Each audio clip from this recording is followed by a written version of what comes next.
Assalamualaikum warahmatullahi wabarakatuh. Rangkaian informasi Sampit Kabupaten Kota Waringin Timur yang disiapkan tim redaksi Jurnal Kotim kali ini bersama saya Muhammad Haikal. Masih tentang informasi kebakaran hutan dan lahan di Kota Waringin Timur. Kita akan segera ikuti Jurnal Kotim selengkapnya.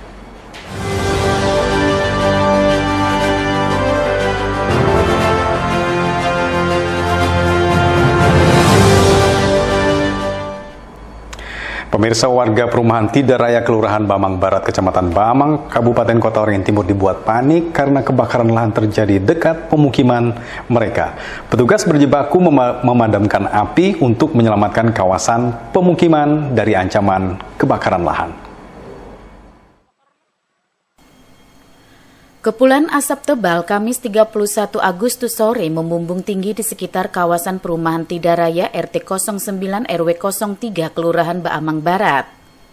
Asap dari kebakaran lahan tersebut membuat warga sekitar panik sebab lahan yang terbakar dekat dengan permukiman.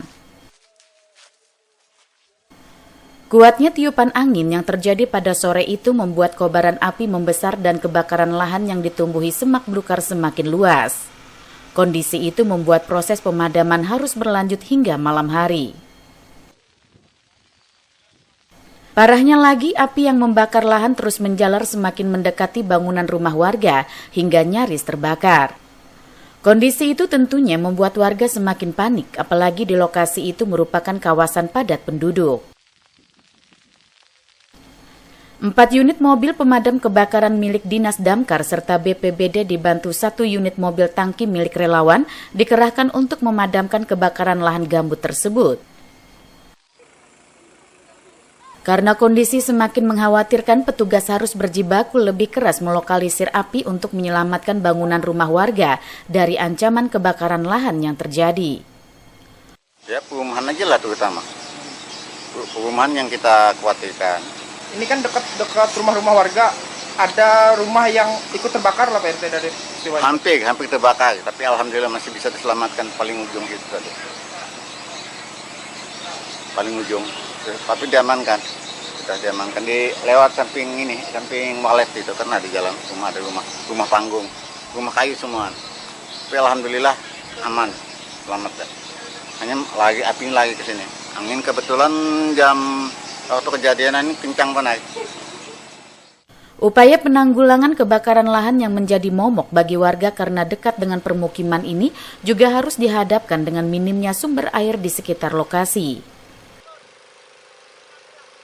Namun berkat kerjasama yang baik dari petugas dibantu relawan dan warga sekitar, kebakaran lahan tersebut akhirnya dapat ditanggulangi.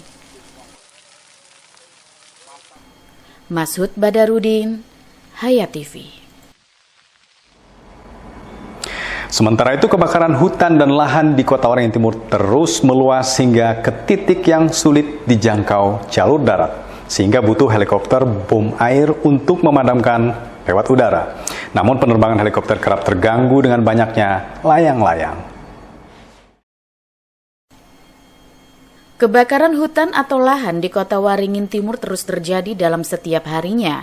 Dalam satu hari setidaknya ada 5 titik kebakaran lahan di lokasi berbeda. Kebakaran lahan yang terus meluas membuat pemadaman jalur darat tidak bisa dilakukan karena terkendala akses, sehingga pada titik-titik tertentu dibutuhkan bantuan pemadaman lewat udara menggunakan helikopter bom air. Namun pemadaman lewat udara juga dihadapkan dengan beberapa kendala, salah satunya banyaknya layang-layang yang berterbangan di udara, baik di sekitar Bandara Haji Hasan Sampit maupun di sekitar lokasi kebakaran. Bahkan pada beberapa kesempatan pemadaman jalur udara gagal dilakukan karena banyaknya layang-layang di sekitar lokasi kebakaran lahan. Keberadaan layang-layang akan sangat membahayakan helikopter bom air dalam memadamkan kebakaran hutan atau lahan. Untuk itu, warga diminta untuk tidak menerbangkan layang-layang di sekitar kawasan bandara serta titik lokasi kebakaran, termasuk di jalur perlintasan helikopter bom air. Kita berharap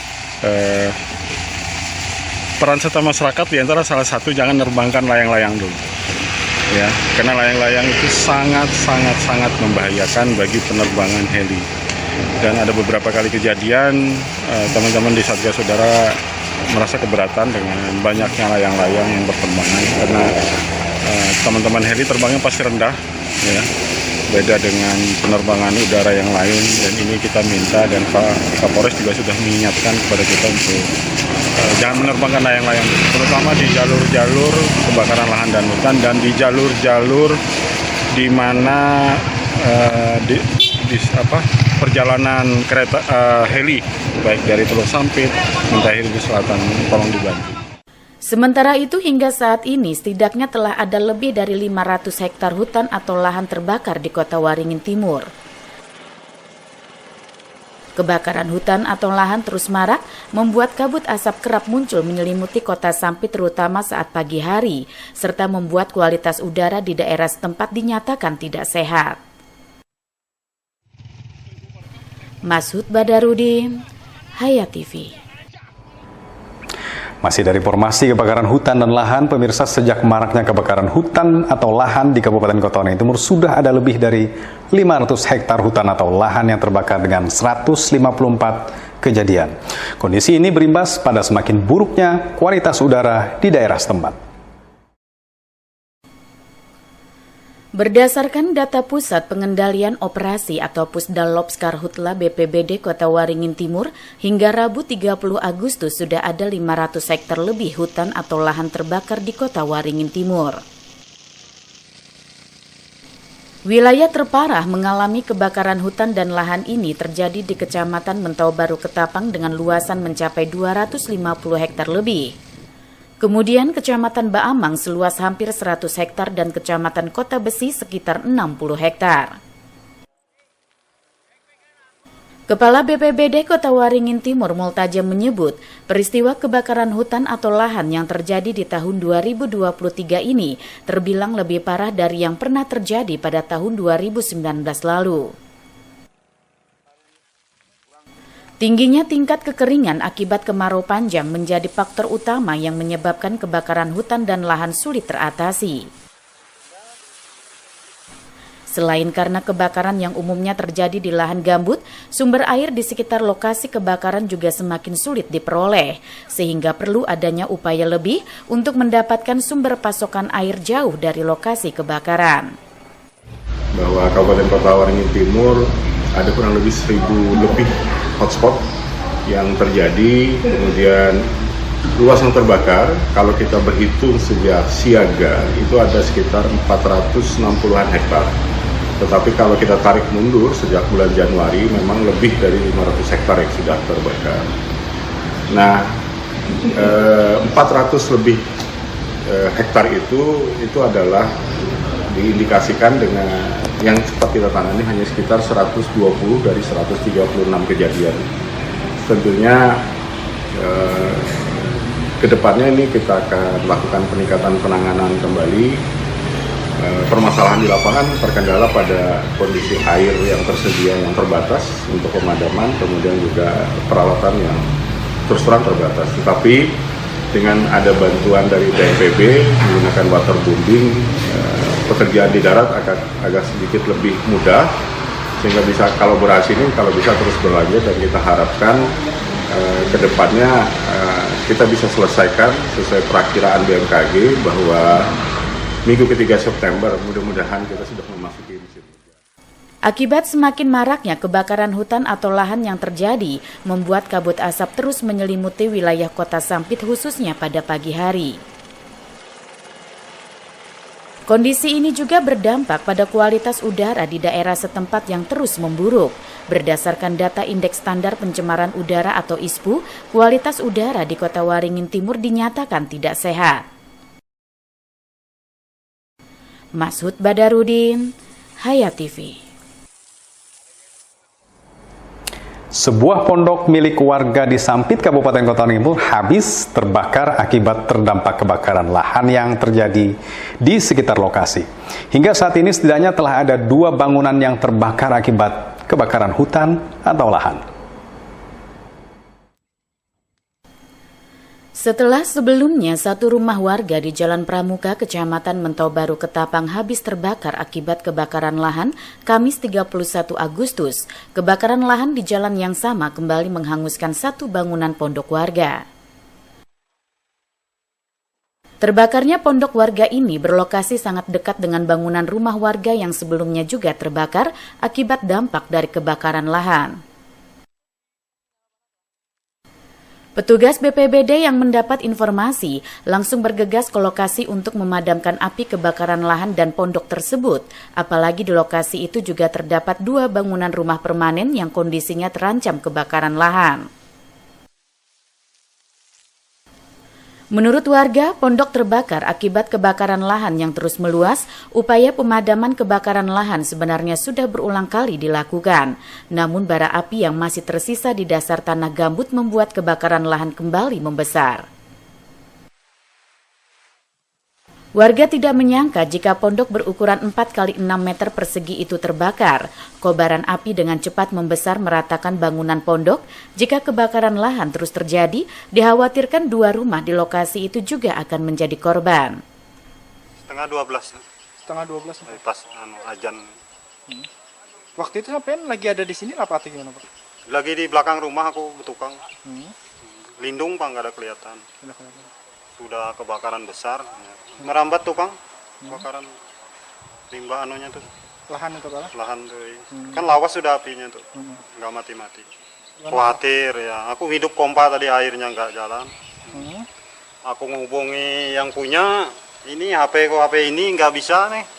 HP ini. Oh, berapa kali? Sempat ada usaha untuk memadamkan berarti tadi Pak ya? Iya. Berarti sadar kejadian itu api sudah besar berarti? Besar ya. Hingga saat ini kebakaran lahan masih terus menghantui wilayah Kabupaten Kota Waringin Timur. Cuaca yang kering mengakibatkan potensi kebakaran hutan dan lahan rawan terjadi. Ditambah lagi upaya pemadaman kerap dihadapkan dengan minimnya sumber air di sekitar lokasi kebakaran hutan atau lahan. Mashud Badarudin, Hayat TV.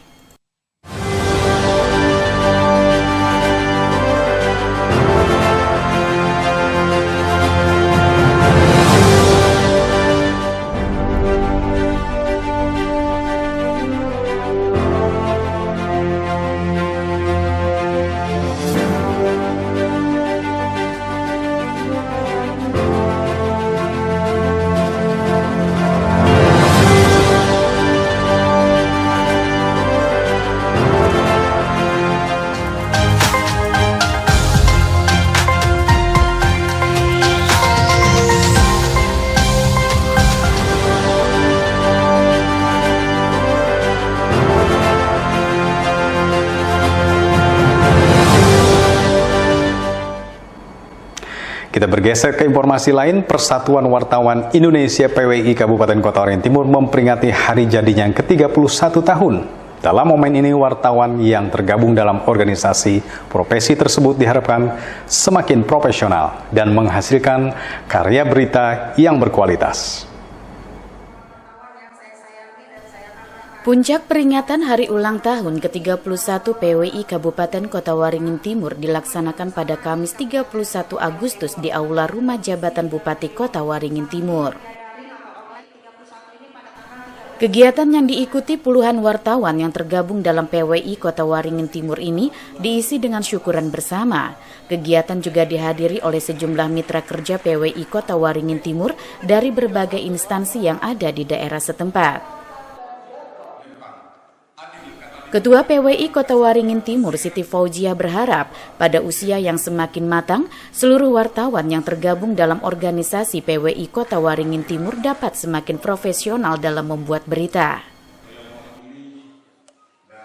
Selain itu, para wartawan diharapkan mampu menghasilkan berita yang berkualitas serta bisa dipertanggungjawabkan, termasuk mampu kritis serta berimbang sebagai kontrol terhadap kebijakan pemerintah daerah. Harapan kami, saya sebagai ketua dan semua pengurus PWI Kotim saat ini kita bisa SDM wartawan yang ada di Kotim, jurnalis yang ada di Kotim bisa lebih baik lagi. Itu yang menjadi dasar kami mengadakan berbagai kegiatan pelatihan maupun lomba di dalam rangka ulang tahun PWI kali ini.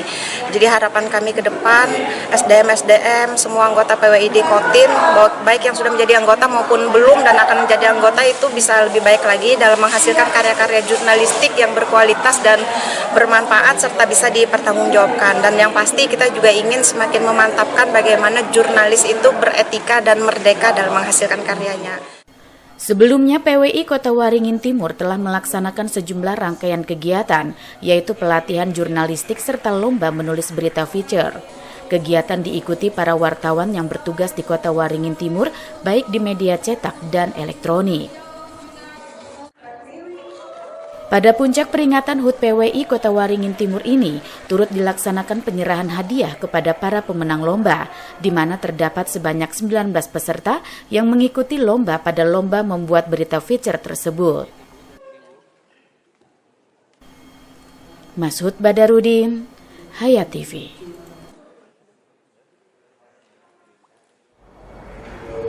Kita bergeser ke informasi pendidikan. Pemirsa Sekolah Tinggi Ilmu Ekonomi STIE Sampit menggelar yudisium semester genap bagi mahasiswa program studi S1 Manajemen dan S1 Kewirausahaan tahun akademik 2022-2023 pada Rabu lalu.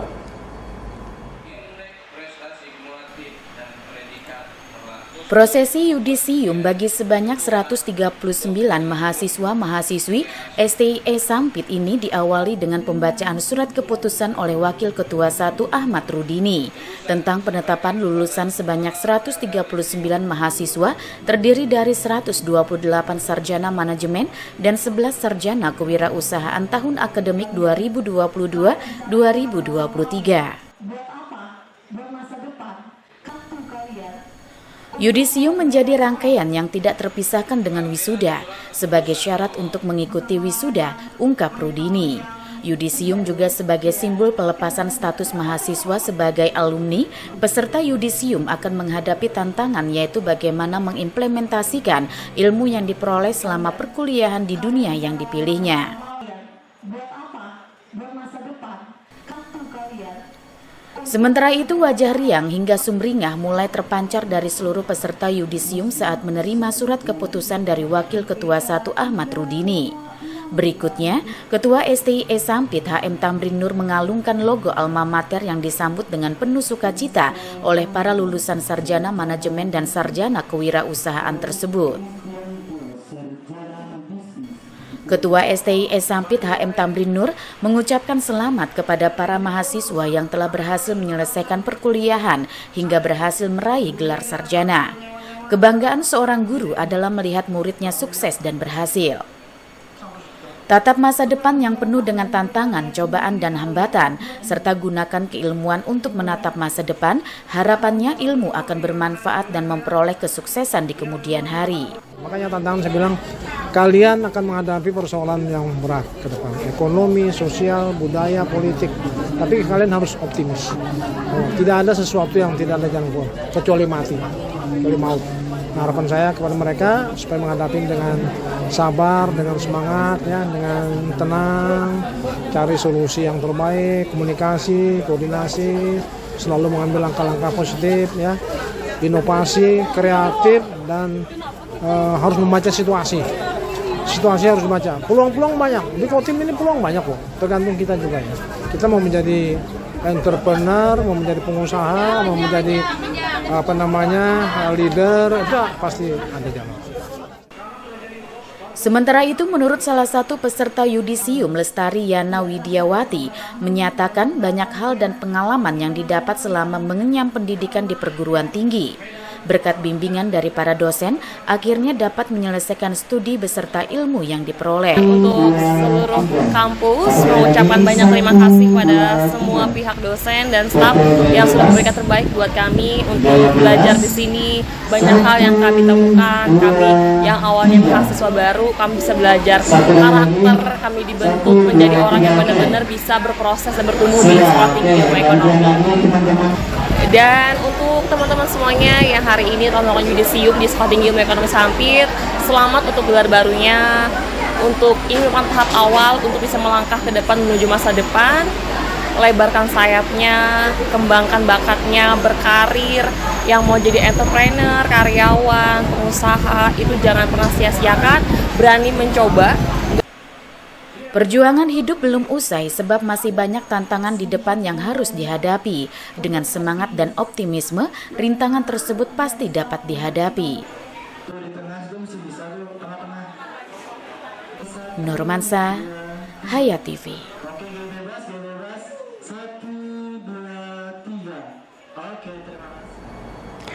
Terima kasih pemirsa, akhirnya saya akhiri jumpa kita di Jurnal Kotim kali ini sampai di sini. Saya Muhammad Haikal dan kawan-kawan yang bertugas di redaksi menyampaikan Assalamualaikum warahmatullahi wabarakatuh.